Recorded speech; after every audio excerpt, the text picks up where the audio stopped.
நாகமண்டலின்னு பேரு. அஷ்டமகா நாகம்னு சொல்லுவாங்க.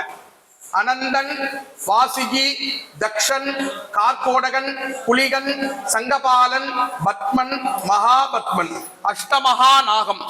சித்தர்கள் இந்த ஸ்தலத்துல இந்த ராகு கேது தோஷ நிவர்த்தி, சாப பாப பிரதிபந்த நிவர்த்திக்காக எந்திர ஸ்தாபனம் இந்த இடத்துலதான் பண்ணிருக்காங்க.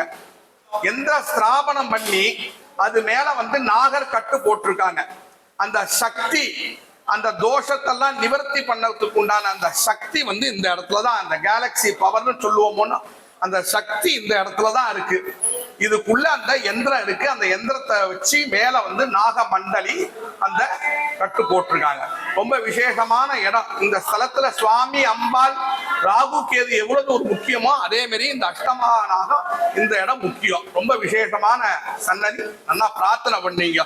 சர்வஸ்யாப்தி சர்வசித்தி சர்வமேவ தேனாப்னோதி சர்வோ ஜெயதி.